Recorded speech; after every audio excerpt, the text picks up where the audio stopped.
What is going on, YouTube people? Neo Cards and Comics here for the Sunday morning weekly market update, where we play a little catch up on news and hit on most of, if not all, the major sports to see what's moving and shaking in the card world. Not much new stuff to talk about this week. We had the interview with Beckett on Thursday. Very nice to hear from Beckett for the first time in basically ever. So shout out to Scott for being willing to come on. I know that was a little bit of a longer piece, and probably not all of you got to get through the entire thing, but there is a lot of good nuggets in there. I will warn you now, I am probably going to pull out, not warn, but let you know. I'm going to clip the section where he talked about the new Beckett slab design that they want to work on or are working on. And I will probably repost that Monday afternoon / evening as a separate little 5 or 10 minute thing.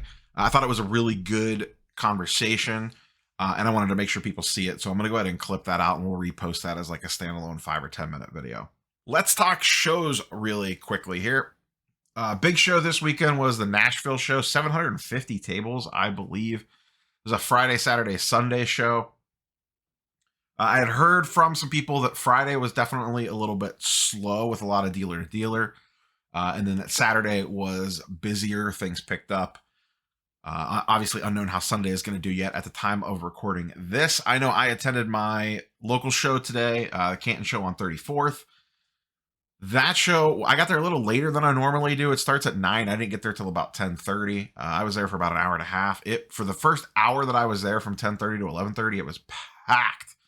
As soon as I pulled in, I was like, wow, this is like I'm parking way farther away than I normally have to. That show was very, very busy. And then it did die. I was there at around noon, and Ohio State played Penn State today. And about 11:45, I looked around and it had dropped off quite a bit. So pretty typical there. I'll talk about what was moving in that when we get to baseball here in a second. But the other big thing this upcoming week, just as a little bit of a reminder, the Shipshawana Card Show is this coming weekend. This time it's Saturday from 8:30 to 3 with a trade night the night before at the event. I believe they're doing a toy drive as well. You could check out the B Sports Instagram page for more information on that if you are planning on attending the show. I don't know if I am going to be able to attend this one yet or not. I'm a little up in the air on it due to some work stuff that I have on Friday and my ability to be able to get out there in time for trade night.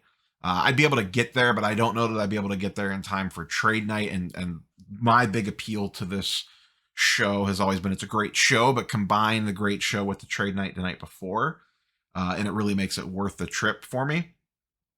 And with not being able to potentially make trade night, I don't know if I'm going to be able to make it. I'm going to see how the work week plays out and see if I can move some things around and maybe be able to get out there. But I wanted to throw a reminder out there that show is this weekend. Always a fantastic show. Great setup. Trade night's great. Great venue. Good food trucks. Whole 9 yards. Typically very, very busy. If I can't make it, I know a lot of people going, so I should be able to get a pretty good vibe check from that show. My local show today, baseball. Specifically 2022 Topps update. I went to the show purposely looking for Topps update. We'll just kick off with baseball. I wasn't planning on it, but natural lead in, so we'll just kind of go right with it here. Topps update came out this week, 2022 hobby boxes, jumbo boxes, and they were very popular.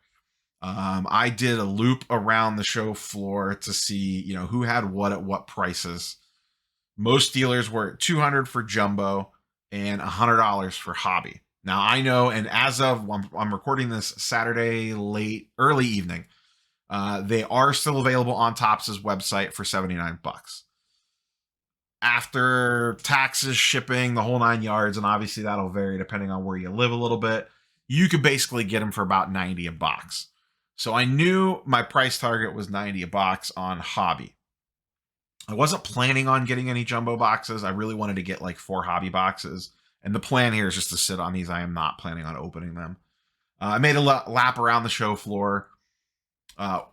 Multiple dealers had both styles. I talked to the one guy that I do buy wax from sometimes, and just to see like, hey, if I get 4 hobby boxes and a jumbo, can you do anything for me? And really, I was just wanting to be at $90. I was just hoping to get to the same price that I could get them for on Topps' website and not have to deal with getting them shipped. I was perfectly fine with that. But he was staying firm because they were moving. In the amount of time that I took another lap around, one of the other dealers that had hobby and jumbo sold out of his jumbo. So all he had left was a couple hobby boxes. And then the same thing happened with one of the other dealers. So I went back to the original guy, and they were all priced, well, to the best of my knowledge, everyone was priced about the same. So I picked up, I posted them on IG yesterday. I was sitting next to me, 2 jumbo boxes of 2022 Topps Update. And then I came home and ordered 4 hobby boxes on Topps' website for $90 per after shipping and everything. Now, what's all the hullabaloo about? This is really the first set that has all the rookies from this year's in it. And there's a bunch of short prints in here. There might be super, super short. I don't know. It's Topps. There's a bunch of different short prints and other SSPs and SSSSPs and SPPPs, S's, and a whole bunch of other shenanigans in there. Regardless, it is a pretty loaded set. It's a pretty cheap price point. That's why it's appealing to me. I feel like, a $90 hobby box, the floor on that, sure, can you lose money? You can lose money on anything when it comes to cards. But I feel at that low of an entry point, it feels pretty safe if you're willing to just sit on it and not open it. You have the guys that you're expecting, J-Rod, Torkelson, Bobby Witt, Stephen Kwan from the Indians is in here as a short print. Jeremy Pena's in here as a short print. And I'm probably forgetting about a couple other guys that are all in here. So it's a pretty loaded product. I feel pretty good about buying and sitting on some. So my total into all this is going to be $760. 2 jumbos, 4 hobby boxes. I'm not planning on opening any of it. So don't expect to see any of those box openings anytime soon on the channel. It's just going to go in a tote and sit down in the basement, tucked away in a corner somewhere where I won't be tempted. I have to hide it from myself because bad things will happen. So we'll see what happens with it. I don't have a particular target exit or anything on it like that, but the shotgun approach here with how absolutely loaded this class could potentially be, I think has a pretty good success of going up. The other thing is there's a lot of information floating around. Filmington, by the way, if you want a super deep dive on this, shout out to Filmington, friend of the channel, did a very, very good breakdown of his thoughts on Topps Update. I highly encourage you to go check out that video.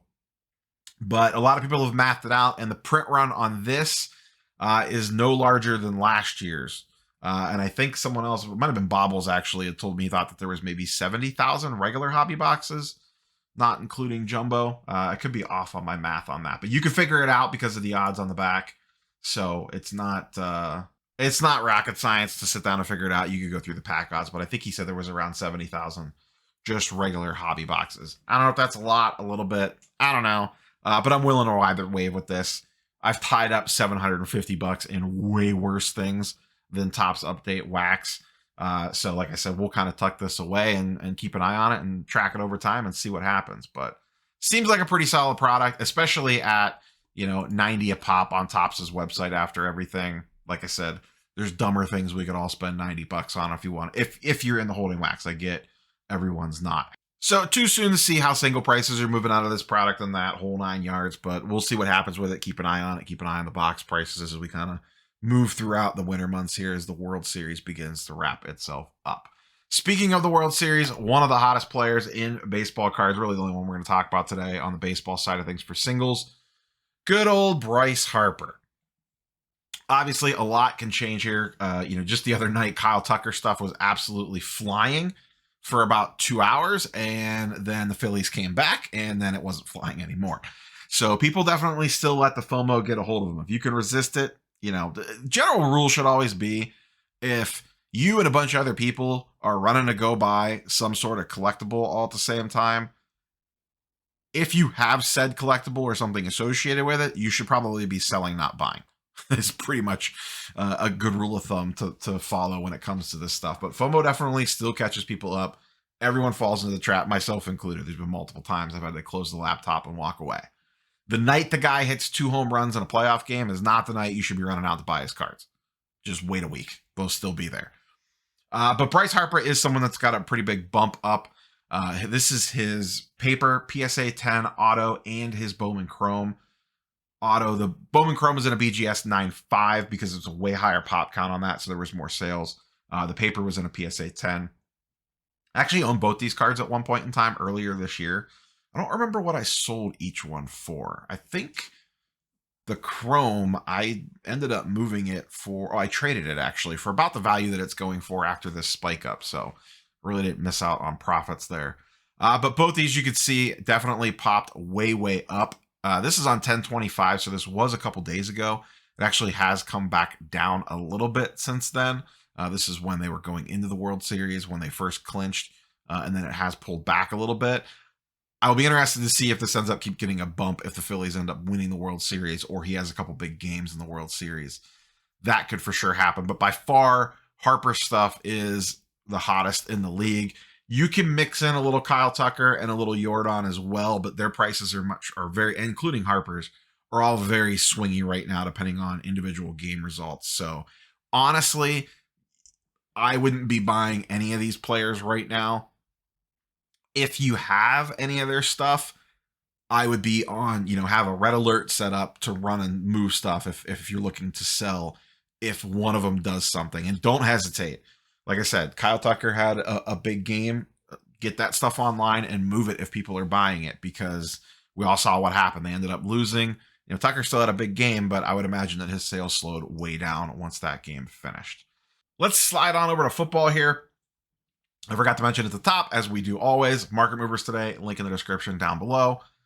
Sam Ehlinger is one of the hottest players of the week. Have we not learned our lessons, people? Have we not learned our lessons? A bunch of his raw stuff was way up. I found that he did not have very much graded. This is his PSA 10 Mosaic Genesis, super short print. But it's the one that I found that actually had 2 graded sales, just to kind of get a general idea here. This was going for 240-ish bucks a couple weeks ago, and then last one sold for 400. I assume someone had it listed at $400, buy it now, and someone binned it. It may have even gone higher, who knows? But in general, his stuff is all way up.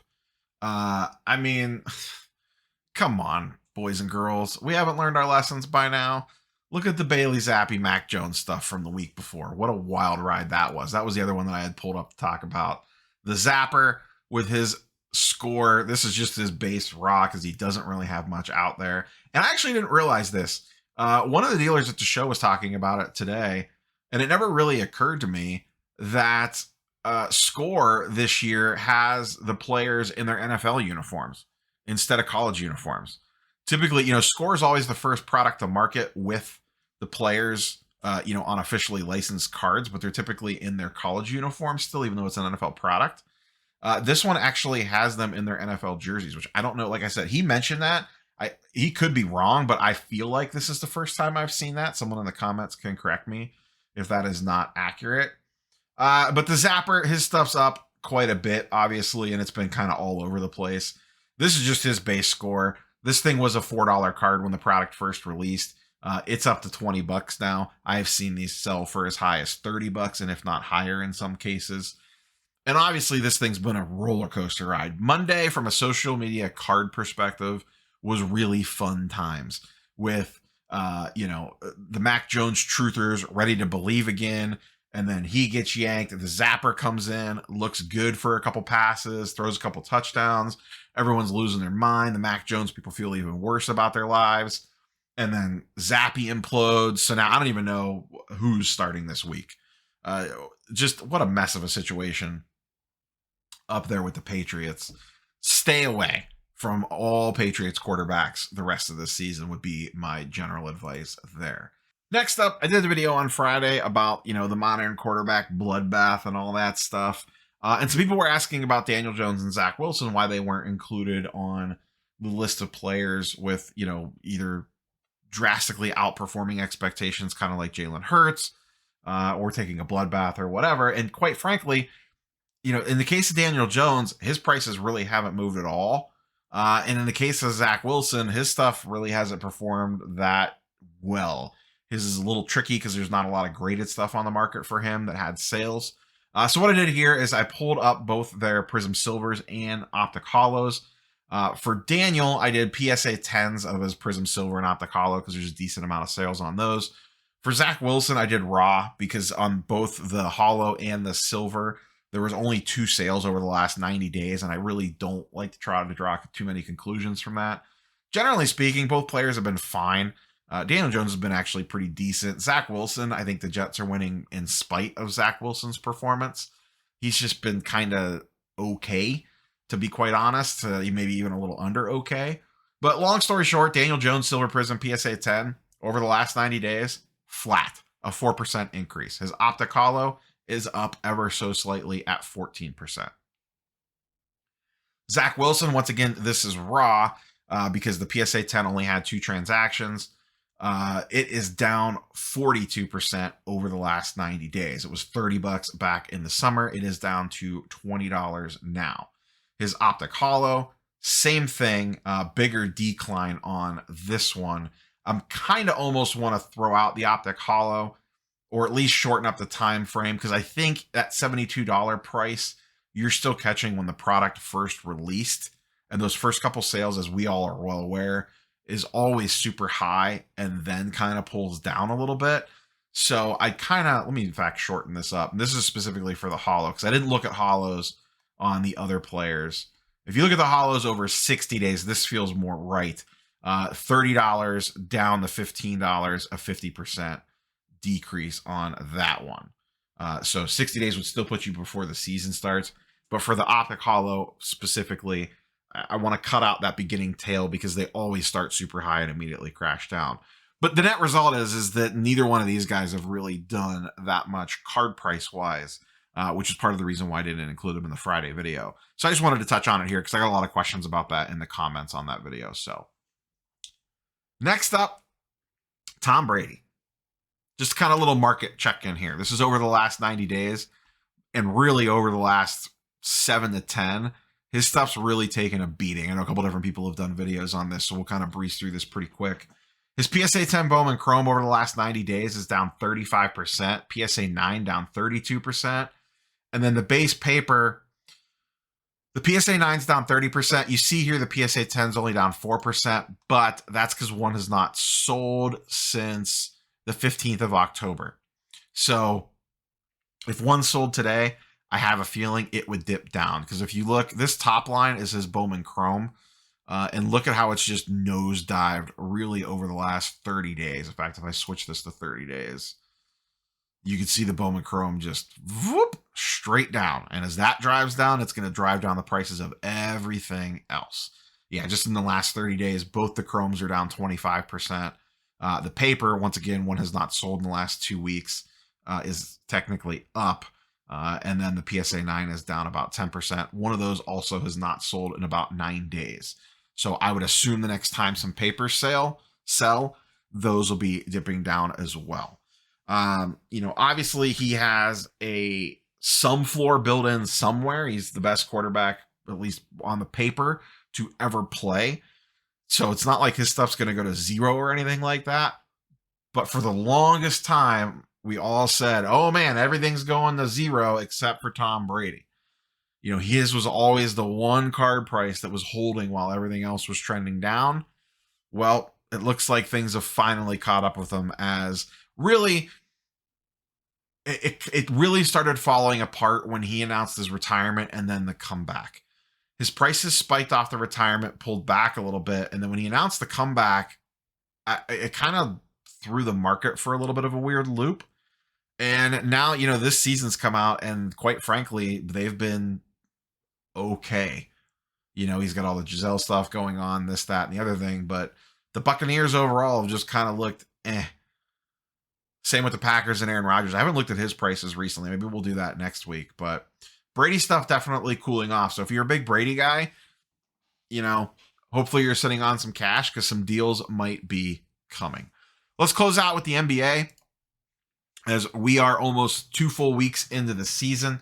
I plan on doing like an NBA, overreaction meter type video. It'll definitely be card related, but it'll be more probably skewed like general sports chat than cards specifically, but I'll tie the two together for sure. Would like to get that out sometime this week, but I wanted to get at least like a week and a half's worth of games in and watch a few more things before I had any hot takes off of a 2-week sample size. We talk about these guys all the time. Ja and Zion Silvers. Ja off to an insane start to the season. He looks amazing and might be one of, if not the most entertaining players in basketball. Zion started really strong and then got hurt. It's not a serious injury. It's pretty minor. I think he almost actually played last night. I'm recording this on Saturday once again. So I do expect him to come back. But as we've talked about on the channel a lot, it never made sense to me that these guys were this far apart in prices. One of my predictions one year was that they would actually flip spots, and they did for a hot minute, and then Ja hurt his ankle that one year. Same thing that year. He came out of the season super hot. That was the year they started at Christmas time. We're trending in that direction again. Zion Silver PSA 10 is dipping down. This is the last 30 days. So this puts us in the lead up to the season and then the first week or two of the season. Ja's up 22%. Zion is down 19%. And you can see these lines are dangerously close together, as Ja's sitting at 1350 and Zion is sitting at 1460. We'll see what happens. If Zion keeps staying out, it could definitely keep dipping. And if Ja keeps playing out of his mind, it will continue to climb. But he has definitely been one of the most entertaining players to watch by far, other than my boy, Donovan Mitchell. Fantastic game Saturday night against the Celtics that the Cavs played. Another one going up randomly. There's a bunch of random guys I could have pulled for this one, but this is a hobby darling. Keldon Johnson on the Spurs. Remember someone talking about this in my comments not too terribly long ago. My concern always was that there wasn't going to be enough eyeballs on him because they're going to be so bad. But his stuff's bumped up nicely. This is his Silver Prism PSA 10 over the last 14 days. So basically since the start of the season is up $40, a 40% increase since the beginning of the season. Everyone always loved this guy. The Star Stock days, people ate this guy up back in the day. I was always intrigued by him too. Actually, I think I still have some raw stuff laying around of his in some long boxes that I should probably try to track down. But Keldon off to a good little start. And once again, we talked about it in the lead up. Guys like this is really where your percentage gain can be made. Ja's having an amazing season. Cool, he's up 20%. You made $250 on that card, but you had to spend $1,100 to get it. All right, great. So I spent $1,000, invested $1,100, and I made $250. If you come over here, you could have done the same thing, 40% return instead of a 20% return, and you only had to spend $100 on one card. Now you only made 40, but if you start mathing it out, you could have bought 5 of these for $500, sold them now, made 40 a card, and you're at about the same amount of profit, a little less. You'd have had to buy 6 of them, I guess, to get to the same number, but you would only had to put out $600 on this on a net, sell them all. That nets you out about the same as what you would have just on this card at $1,100. It's a lot easier to make 40% profit on a $100 card versus an $1,100 card in the current market. So yeah, it's fun to go chase Ja. He's one of the best players in the league. I get it. But I think the better angle is, I don't want to say micro plays, but more like these value guys, because it just takes less for their stuff to pop because the price points are lower. And you're also taking less risk. There's always risk, but on a $100 card, there's a lot less risk than on a $1,000 card if something goes sideways. Even if you bought a couple of them. Once again, you'd have been into this totally for $600. If he blew out and went to 0, you're down $600. If Ja Morant lost a leg and went to 0, you're out $1,100 to make the same amount of profit. Now, hindsight's 2020 on this, but you get my point. That some of this lower dollar stuff is actually performing better from a percentage standpoint than some of the higher end stuff. Check in on LeBron real quick. The Lakers are a disaster. A disaster. I don't even think they're going to make the playoffs, let alone the play-in. They look real bad, and LeBron stuff is trending down. This is over the last 30 days. This stuff got a little bump up before the season started, and leading up to it over the summer, very slightly. It was kind of holding steady, but it is definitely dipping back down again with their play. And LeBron's playing great. The Lakers just suck. AD's constantly hurt. The Westbrook situation, the roster's a disaster. His PSA 10 Topps Chrome is down 18% over the last 30 days. That puts a PSA 10 now at under 7K for PSA 10 LeBron. I will be waiting in open arms if LeBron stuff continues to slide. It's going to have to come down quite a bit for me to dive in still, but we could get there as bad as the Lakers are, and the narrative on them is going to be god awful. So we'll see what happens long term there. That's all I have for you guys and girls today. Like, comment, subscribe. Go check out the Shipshawana Card Show next weekend if you are in the area. If you want your own charts and graphs, go check out Market Movers, link in the description down below. We will catch you guys and girls on the next one. Peace.